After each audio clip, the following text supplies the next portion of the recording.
It's time for my next special guest on the show now, and we have a young lady. Her name is R.A.E. Welcome to the show, R.A.E. It's a delight to have you on. Hi, thank you for having me. How are you? I'm very well. How's yourself? Yeah, I'm not bad. I'm quite good. Oh, that's good. And first up, congratulations with your new single doing the rounds on the airwaves at the moment. Not your love. Thank you. And how would you describe your new song? And what does it highlight? I would describe Not Your Love as female empowerment. So, in a way, like coming from a situation where like your love interest is messing about, not having anything to do with you, and you just flip it on him by basically improving your life and saying, yeah, well, you don't like me, but I don't need you to I don't need you to like me or love me. I'm gonna love myself Yeah. and also love my life. That's cool. And you have a music video which accompanies your song. It's on course for 50K views on YouTube, 50,000. Oh wow, I did not know that. Which is good going. And in music video, you play basketball. What do you love about basketball, the sport? um, what do I love? I love that it's competitive. Mm, mm, I love that you can like dribble a ball and shoot in a hoop, and it kind of resembles like taking like shooting your shot. yeah, Yeah, that's cool. And what I like about your song, not your love, it has a classic 96 beats per minute, which if you're a DJ like me, it can be smoothly blended between classic R&B tracks, like say Mark Morrison, um, Dr. Dre, Tupac, 50 Cent, LL Cool J, Sean Paul, and it has a nice intro as well, which is good for DJs. yeah. It's great. And were you inspired by like the '90s scene, the R&B scene of the hip hop period, kind of late '90s on that record? Yeah. Like a lot of my music is definitely like hip hop and R&B 90s inspired, Yeah, and with this song as well, even like the big like before I start singing, like the like sample that my producer uses just reminds me so much of like it kind of reminds me of like Return of the Mac yeah, kind of sound. And yeah, like that's just like my whole aesthetic. yeah. Cool. And which artists during that period inspired you? Obviously, you had Alia and a bit of Whitney, Jennifer Lopez as well during that time. For me, it was my biggest influence is TLC, Oh wow, yeah, because lovely. for me they're like three individual women who each make a different statement for people to follow. Hmm. And I just love how I just love how like different they were, even though they were a group. Yeah, I suppose. And Yeah, yeah, I suppose during that time they were fresh, weren't they? yeah, definitely fresh. Even like in terms of like their image, wearing like the oversized clothing, like that. I like they had like they were promoting like things like safe sex, which is why they had like condoms like stuck Yeah, to their like clothing. yeah, Um, yeah, like all about like everything about them was just like free spirit, mm, but also like making statements. yeah. And you mentioned it was a good era for female empowerment, say, I guess the late '90s.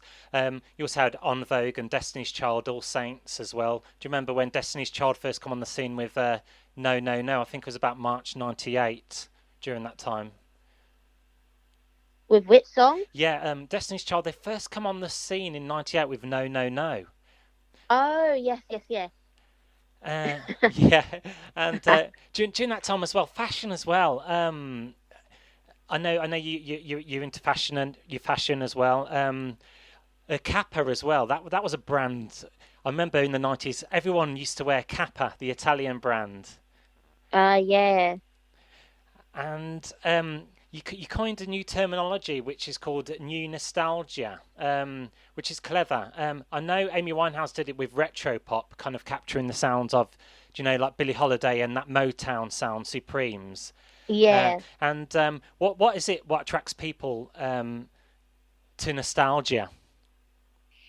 I think it's for me, I think it's the feeling that you get when you listen to like with nostalgia, like in terms like especially like memories. So for example, like for me, like when I listen to like this music, I remember like being in my old house, like dancing with my siblings and like eating like like certain biscuits, like rich tea, and it's just like that feeling that you like. It's kind of like reliving your inner child. Yeah, yeah, Yeah, yeah. I totally understand.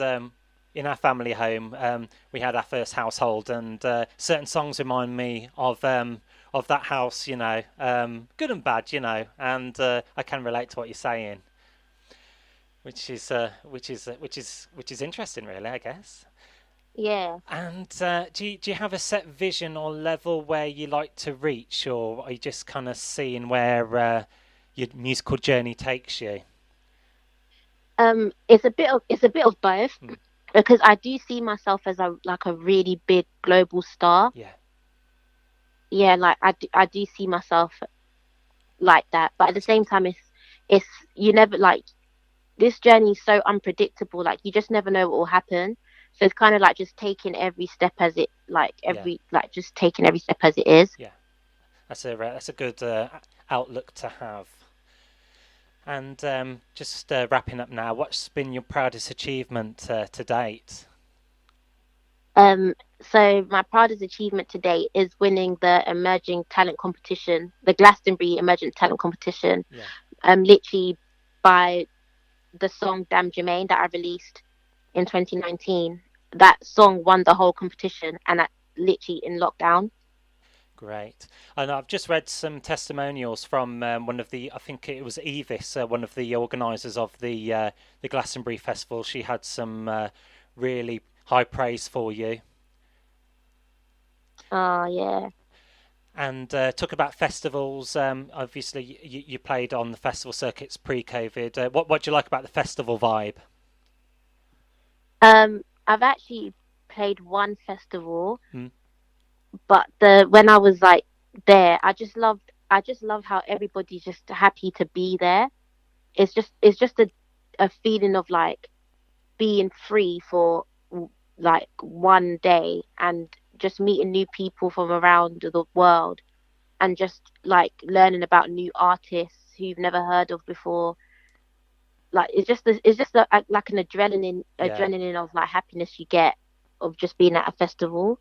sure. And are you on socials as well? I know you're on Instagram and Twitter, where people can Yeah, I'm follow on you. socials. Yeah, and it's R.A.E on Twitter. Yeah, it's R_A_E on Twitter and Instagram. That's great. Well, thank you so much for taking time to talk to me on my radio show today, R.A.E. And also me to say is the very best with your music. Thank you. Yeah, you're welcome.